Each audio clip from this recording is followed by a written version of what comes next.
Okay, this morning's venture capital shop, Kairos, is launching the Built MasterCard. It's going to offer consumers a pretty unique option, paying your rent with a credit card and earning points for those payments. At the outset, Built is partnering with some of the world's biggest real estate firms, like Related Companies and Blackstone. Joining us right now to talk about it is Anchor Jane, Kairos CEO and founder. Good morning to you.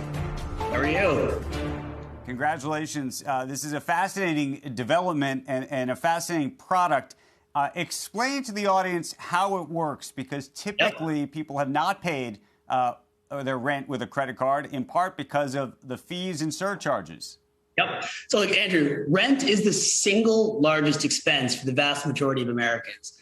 And what's crazy is up until today, you get nothing back, right? You can go and buy dinner on your card and earn points. You can book a Delta flight or American Airlines flight and earn points. But if you pay rent, up to $200,000 that people are spending on rent in their lifetime, you get no points.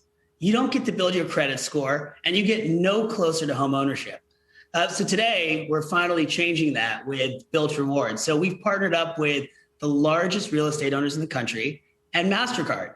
And what we've created is the first ever loyalty program like American A Advantage, but for housing, which means you can finally earn points just by paying rent. And this is also the first ever credit card with no fees on rent, meaning that 3% fee that they would charge to pay your rent on a card is finally gone. So when you think about all the people that have had to write checks in 2021 to pay rent, that's no longer the case. And you can finally pay with a card for rent and earn points. Okay, explain there then the economics of how this works, because typically the credit card companies have wanted to pay have wanted the fees, and clearly the landlords haven't wanted to pay fees. The users haven't wanted to pay fees. How does this? How do you afford to make this work then? Look, so it's a broader loyalty program, Andrew, and one side you have real estate owners providing points to residents as a way to bring people back into the housing market, back into cities, whether that's Related or Blackstone or Avalon Bay or Equity Residential. On the credit card side, you've got an even more exciting opportunity to get the next generation of cardholders. Rather than these gimmicks with people with high annual fees, people can now get points on rent, and then MasterCard and Built can make money when people use that credit card for all their everyday spend, right? So when you go use that card for groceries or booking a flight to earn even more points, that generates the revenue for the business like any other card business. But I think one of the things that we're particularly excited about is, given how big of an expense rent is, it really should be something that gets us closer to home ownership. And so over the past 3 years, we've actually been working with the US government and have the first ever regulatory approval to use rewards points towards a down payment. So just by paying rent, you're now building your credit score to get you better rates, and you're able to use your rewards points towards a down payment. I mean, you can also use them for one-to-one with every major airline and hotel, but for a young person now, just renting from 22, 23, you have a clear path to home ownership just by paying rent.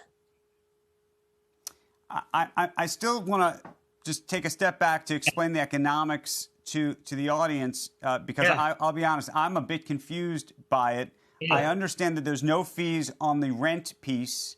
Are there therefore higher fees or something else on other purchases?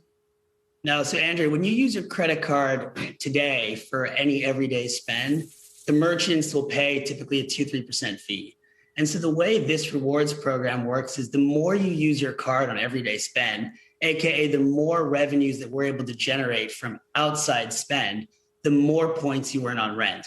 So instead of some of these other offerings that you might see, which are, say, 2x on dining, you can start to earn up to 2x on rent, which I think is much more valuable to this generation, especially when you think about a credit card with no annual fee, given how many of these guys get people hooked and then just charge them $500-$600 a year without providing that same kind of value. All right. But am I wrong in thinking that rent is typically the biggest single purchase that most families are making? And so that is going to be outsized relative to all of the other purchases that people would be making. And it effectively, what I think you're suggesting is that MasterCard, the banks, everybody in this in this network are going to be giving up fees on what is clearly going to be a massive number relative to everything else? Yeah, I mean, look, today nobody's using their card for rent, right? Because it doesn't make sense to be paying $60, $70 a month just to put your rent on a card. That's why 80% of rent payments are still made by check. But as a result, young people aren't getting access to the credit benefit of rent. They're not able to access points for rent, right? And when you think about what we've done uniquely here, through the loyalty program, we're in over 2 million apartments across the country. What that means is we don't have to spend the same amount on customer acquisition that most credit card companies do. And instead, you can provide that value back to renters, back to young people in the form of rewards points and more. I don't know if that maybe helps answer the question here. Real quick, what's the interest rate on it? It's standard. So, I mean, most people will be between 14 and 22%. All of that is kind of normal here. But I think the key thing here is with the Built MasterCard, with Built Rewards, every young person across the country is now going to be able to earn points on rent for no fees and build a path to leadership. Shepard Smith here. Thanks for watching CNBC on YouTube.